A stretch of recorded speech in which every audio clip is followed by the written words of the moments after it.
The overconfident landing, the Zephyrian fleet approaches. Commander Vextal of the Zephyrian Empire stood proudly on the bridge of his flagship, the Crimson Destroyer. Through the massive viewport, the blue marble of Earth hung before them like a ripe fruit waiting to be plucked. His crimson eyes gleamed with anticipation as he watched his invasion fleet of 40 warships position themselves around the planet. The Zephyrians were masters of conquest. In their 200-year expansion across the galaxy, they had claimed 17 star systems and enslaved countless species. Their grey, scaled skin could deflect most energy weapons, their 7-foot frames housed incredible strength, and their 3-fingered hands wielded technology that could level cities. Most importantly, they had never faced serious resistance.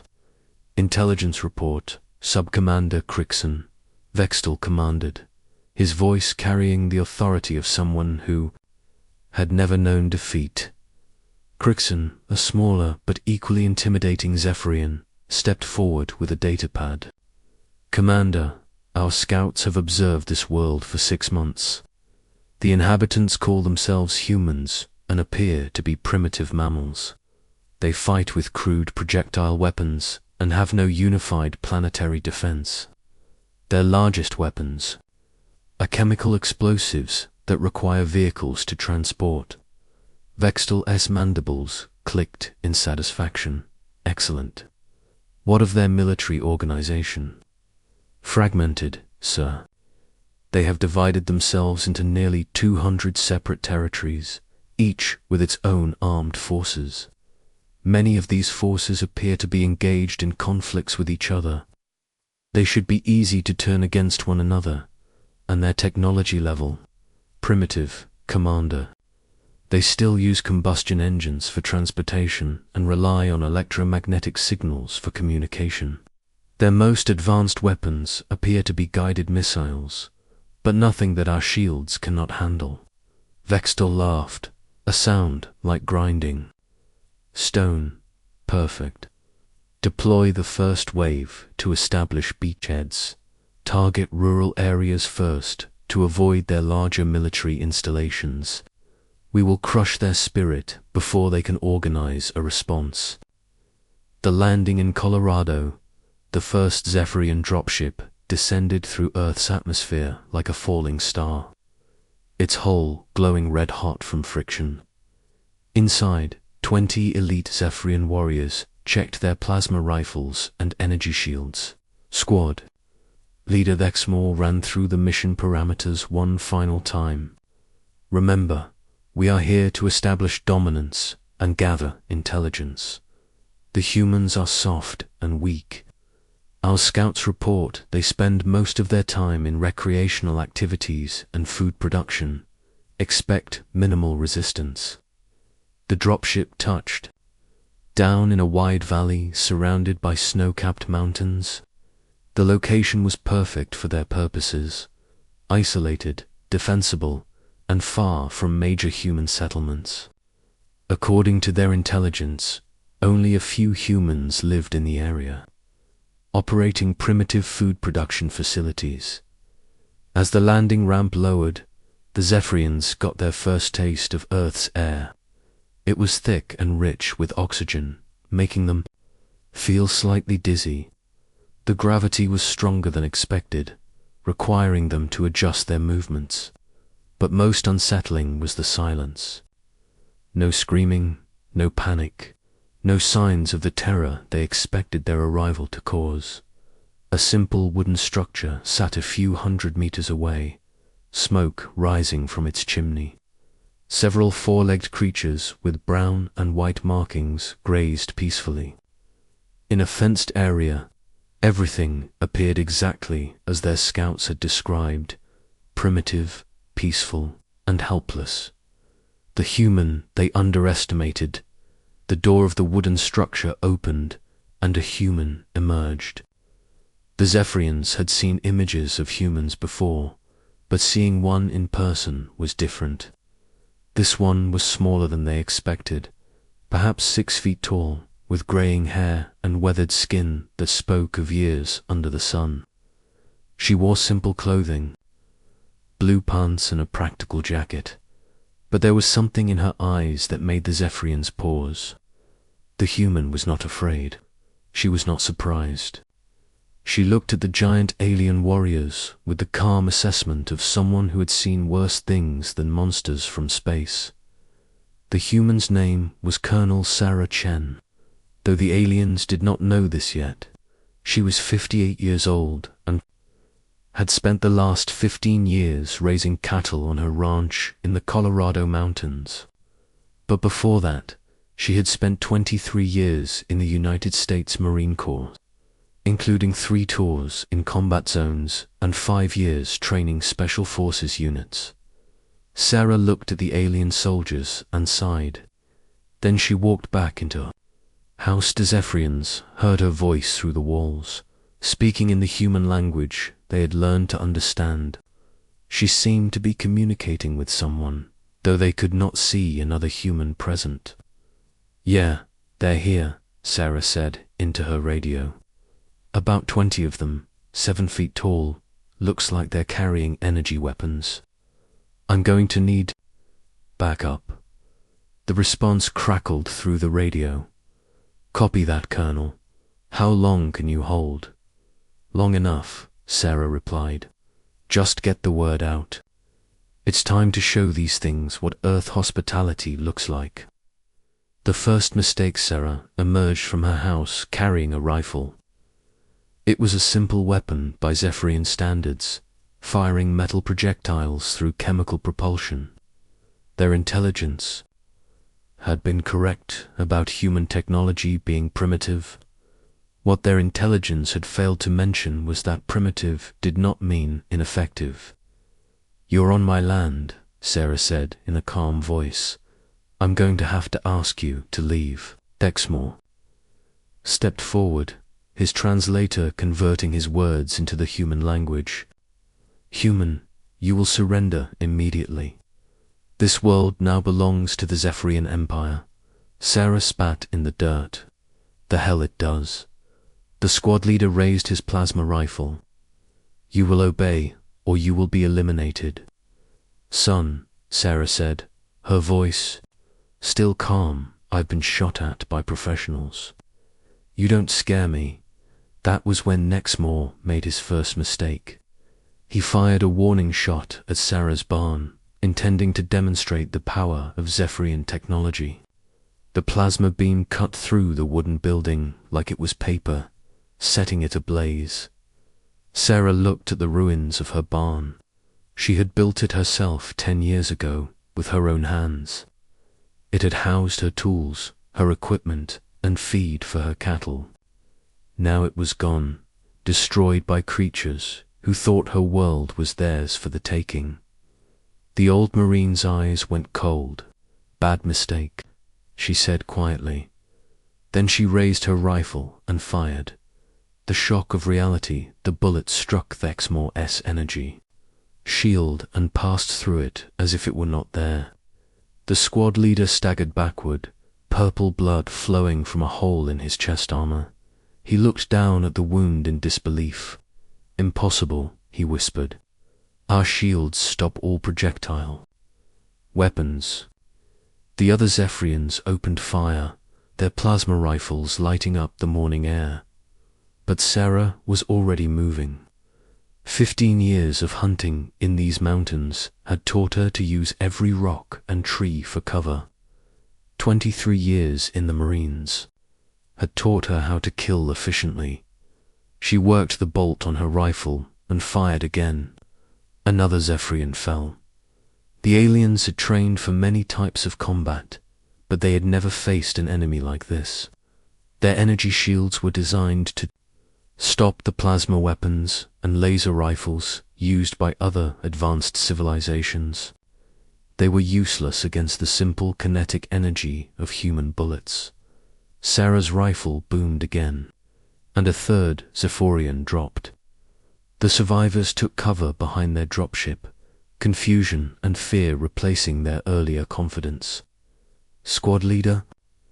"To command," One of them spoke into his communicator. "We are under attack. The human weapons are penetrating our shields." "Impossible," came the reply.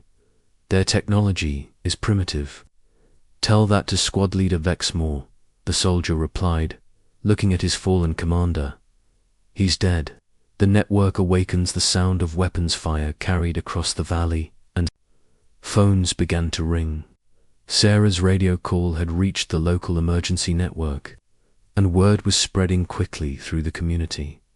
The first to arrive was Marcus Rodriguez, a neighboring rancher who had served as an army ranger for 12 years. He pulled up in his pickup truck, a hunting rifle in his hands, and a grim expression on his face. "How many?" he asked, taking cover behind Sarah's house. "Started with 20. Down to about 15 now," Sarah replied, ejecting an empty magazine. "And loading a fresh one. They've got energy weapons, but their shields don't work against bullets."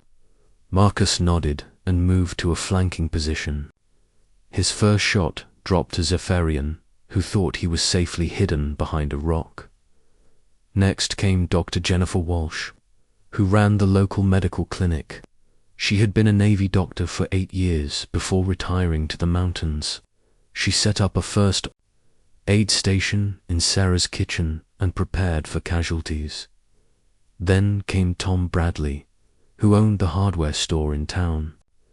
He had been a demolitions expert in the army and arrived with a bag full of items that looked innocent but could be very dangerous in the right hands.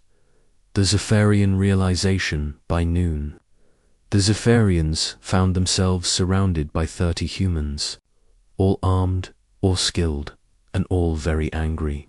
What had started as a simple conquest was turning into a nightmare. "Command, this is Ground Team Alpha." The surviving Zephyrian officer spoke into his communicator. "We need immediate evacuation. The humans are not as primitive as reported." "Negative, Ground Team Alpha," came the reply.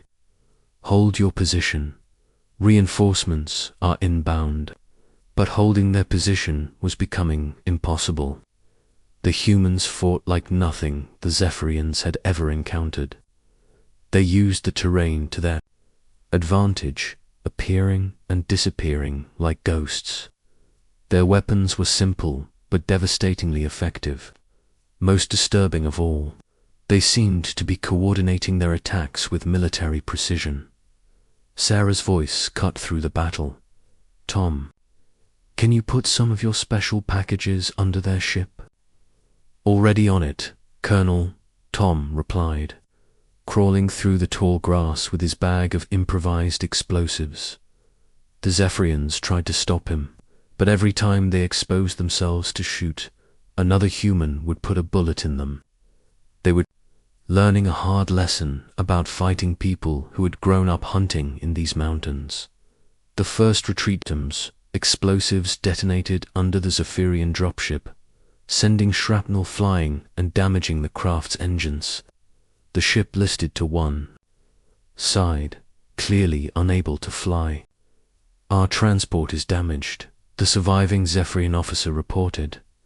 "Repeat, our transport is damaged. We cannot extract." "Then you will have to hold until we can send another ship," Command replied. But the Zephyrians were learning that holding ground on Earth was not like holding ground on other worlds. The humans did not fight fair. They did not form up in neat lines or announce their attacks. They struck from unexpected angles, disappeared when pursued, and always seemed to know exactly where the aliens were. As the sun began to set, only 8 of the original 20 Zephyrians remained alive. They huddled behind their damaged ship, surrounded by humans who showed no sign of giving up. "This is not how conquest is supposed to work," one of the younger soldiers whispered. "No," his commander agreed. "These humans are not like the species we have conquered before. They are ... different." What the Zephyrians did not understand was that they had landed on a world where military service was common, where hunting was a way of life, and where people learned to shoot before they learned to drive. They had expected to find primitive farmers and merchants. Instead, they had found a planet of warriors who simply happened to work other jobs during peacetime. The invasion of Earth had begun, and already the Zephyrians were learning that their intelligence had been catastrophically wrong. The humans were not primitive, they were not weak, and they were definitely not going to surrender without a fight. As night fell over the Colorado mountains, the sound of more vehicles could be heard approaching. The local sheriff's department, the National Guard, and volunteers from 3 counties were converging on the landing site. Commander Vextal was about to learn that invading Earth was the worst mistake the Zephyrian Empire had ever made. Asterisk. When Earth fights back, the news spreads. The first reports came through military channels. A classified message from NORAD to the Pentagon. Unidentified aircraft landed in Colorado. Local forces engaged. Casualties reported. Within minutes, the message had traveled through secure networks to every major military installation on Earth. Generals picked up red phones. Admirals called their fleets to alert status. Air forces scrambled fighters that had been designed to fight other humans, but would now face something entirely different at the same time. Civilian networks were buzzing with activity. Sheriff's deputies in Colorado had called for backup. State police had alerted the National Guard. The National Guard had contacted federal authorities, and throughout it all, ordinary citizens were making their own phone calls. Betty, you need to get the hunting rifles out of the safe. We've got company. Dad, remember those stories you told about the war? Well, we might need those skills again. Honey, cancelled dinner plans. The aliens are here, and they picked the wrong planet. The global response in military command centers. Around the world, trained professionals were trying to make sense of reports that sounded like science fiction. The initial response was skepticism, then shock, then grim determination. General Patricia Argyes, chairman of the Joint Chiefs of Staff, stared at the satellite images on her screen. They clearly showed alien spacecraft, damaged and surrounded by human forces. How many more landing sites are we tracking? 17 confirmed, ma'am, her aide reported. They appear to be targeting rural areas, probably hoping to avoid our main military installations. General Hayes smiled grimly. Then they don't understand how this planet works. Rural doesn't mean defenseless here. She was right. The Zephyrians had studied human military forces, but they had failed to understand human culture. They saw the massive armies, the advanced weapons, the nuclear arsenals, and assumed these represented the full extent of human military capability. They had no concept of a society where nearly every adult had some form of military training, hunting experience, or weapons ownership. The Texas landing, the second major engagement, occurred outside Austin, Texas. A Zephyrian dropship landed in ranch country, expecting to find simple farmers. Instead, they found Maria Gonzalez.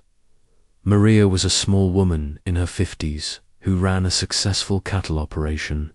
She had also served as a sniper in the Marine Corps for 8 years and had competed in precision shooting competitions for 20 years after that. When the aliens landed in her south pasture, she was not impressed. "Y'all picked the wrong ranch," she muttered, reaching for her competition rifle.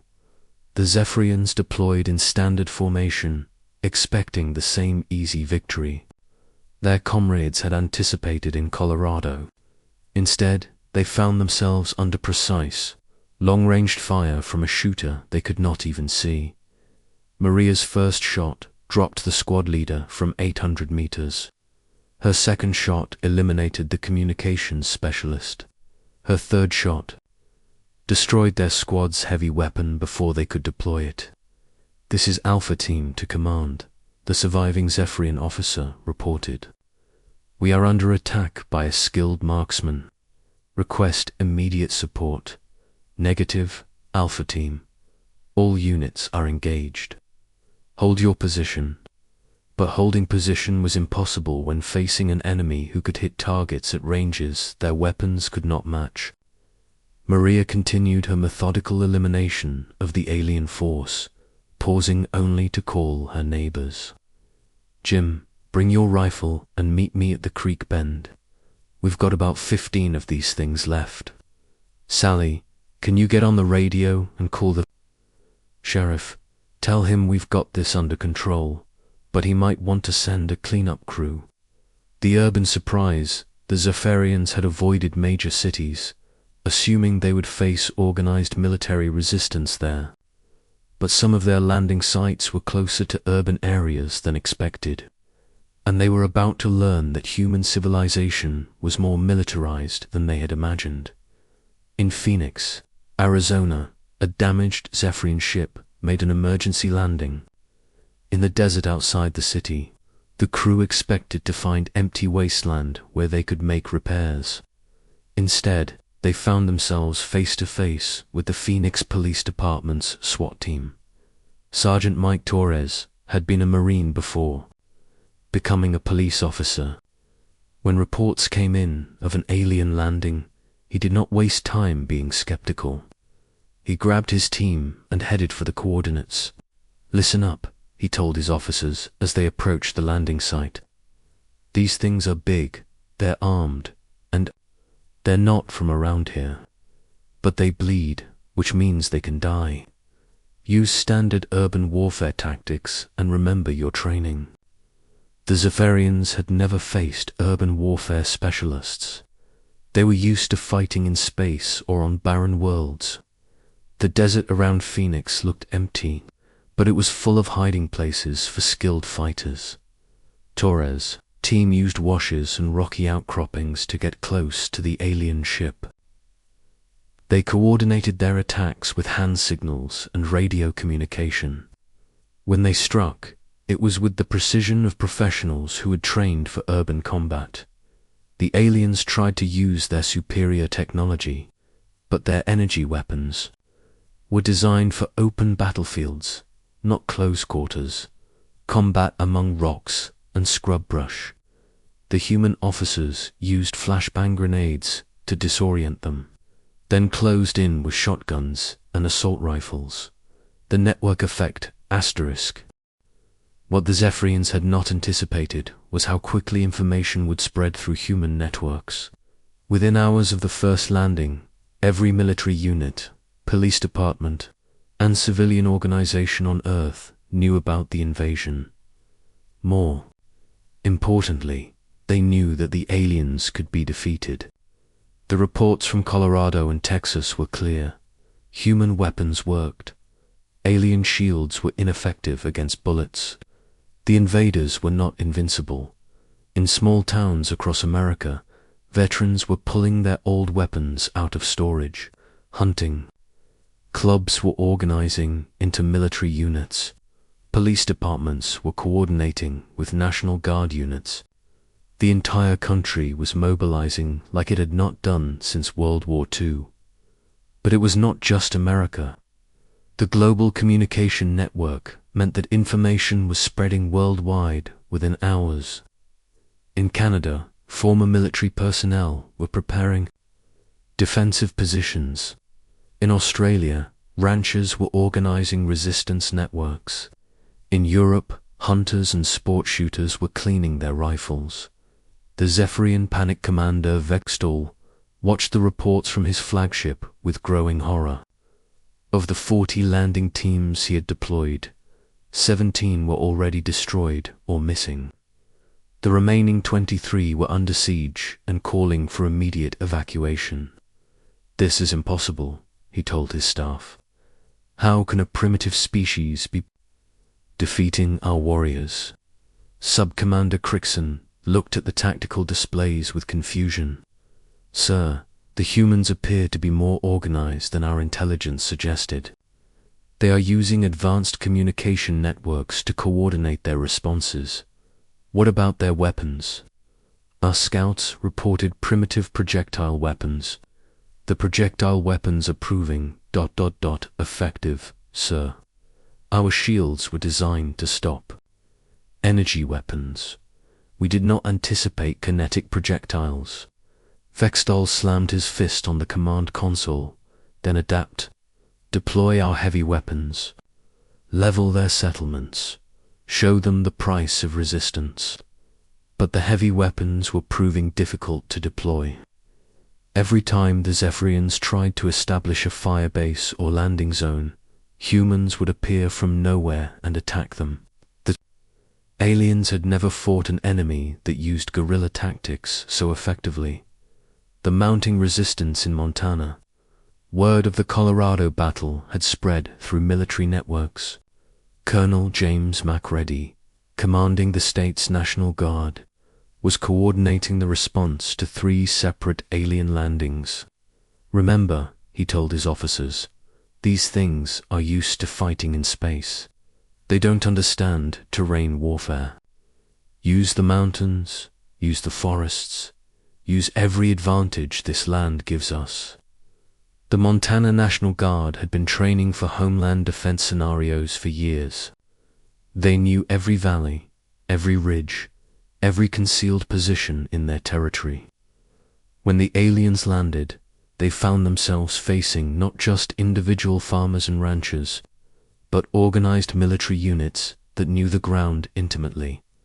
In Idaho, a Zephyrian force that had landed near Boise found themselves trapped in a canyon by a combined force of National Guard, local police, and civilian volunteers. The humans used the terrain to create killing fields where the aliens' advanced technology was useless. In Wyoming, alien forces attempting to establish a command post were harassed by long-range snipers who knew how to use the vast distances. Of the American West, the Zephyrians could not advance, could not retreat, and could not establish secure communications. The turning point, the decisive moment came when human forces captured their first intact alien technology. In Nevada, a dropship had crash-landed after taking fire from an Air Force base. The crew was captured alive, and their equipment was secured. Dr. Sarah Kim, a physicist working for the Department of Defense, was part of the team that examined the alien technology. What she found was both impressive and revealing. "Their technology is advanced," she reported to her superiors, "but it's not as advanced as we feared. More importantly, it's specialized for fighting other energy-based civilizations. They have no defense against kinetic weapons because they've never encountered them." The implications were staggering. The aliens had built their entire military doctrine around fighting enemies who used energy weapons. They had never encountered a civilization that still used projectile weapons by choice rather than necessity.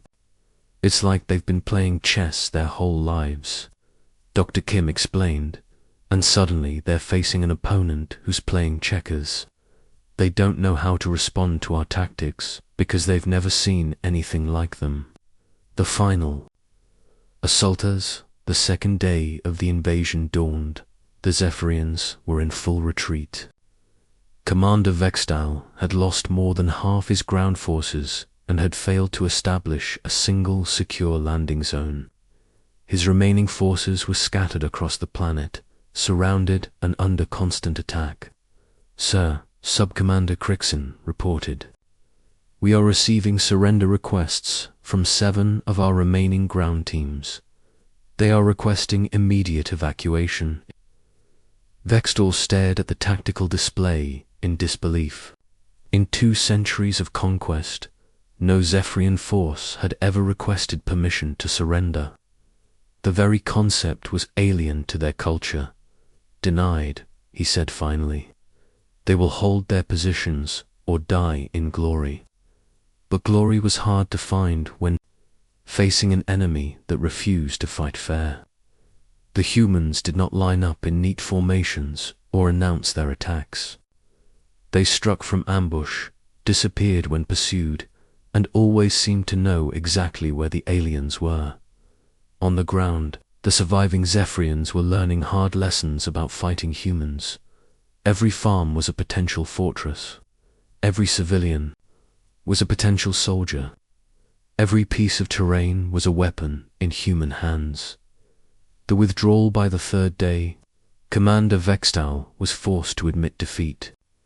His invasion force was shattered, his reputation was destroyed, and his empire's expansion had met its first real obstacle. All units, this is command, he broadcast to his remaining forces. Begin immediate withdrawal. Repeat, begin immediate withdrawal. The evacuation was as chaotic as the invasion had been. Human forces pursued the aliens to their extraction points, inflicting casualties even as they retreated. Fighter aircraft strafed alien ships as they tried to escape the atmosphere. Ground forces fired everything they had at the departing vessels. As the last Zephyrian ship disappeared into space, the humans of Earth looked up at the stars with new knowledge. They were not alone in the universe, and they were not the most advanced civilization in the galaxy. But they had proven something important. Advanced technology was no substitute for determination, skill, and the will to fight for home. The aftermath. The weeks that followed, the world struggled to process what had happened.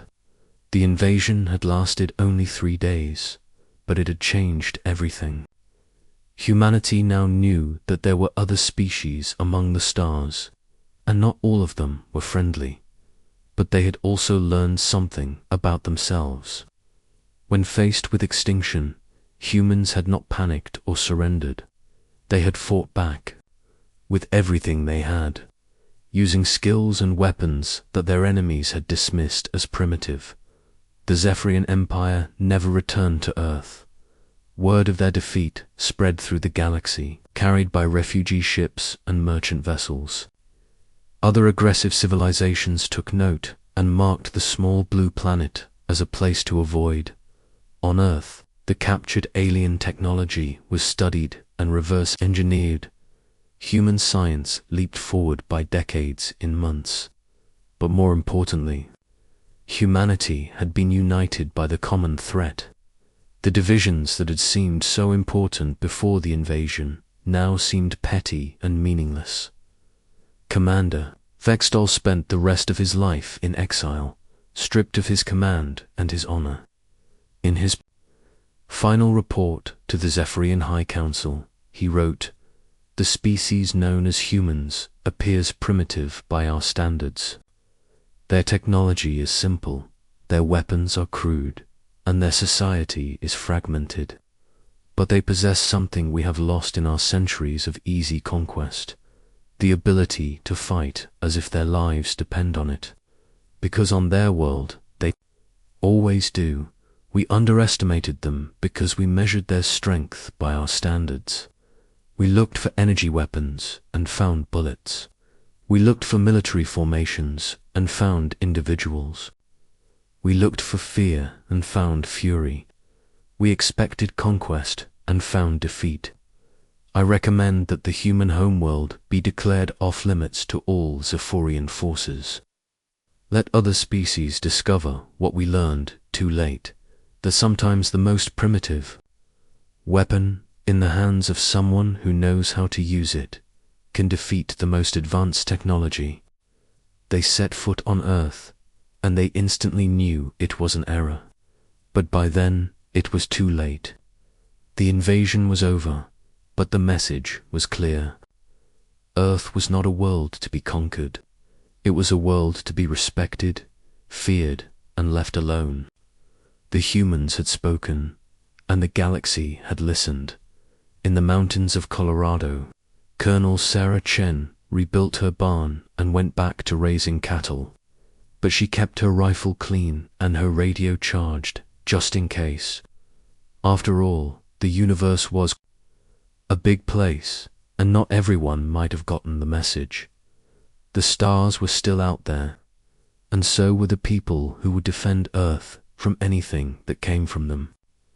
They had proven that sometimes the best defense is a good offense, and that the most advanced technology in the galaxy was still no match for human determination and a well-placed bullet. The invasion was over. But the legend had just begun. Asterisk.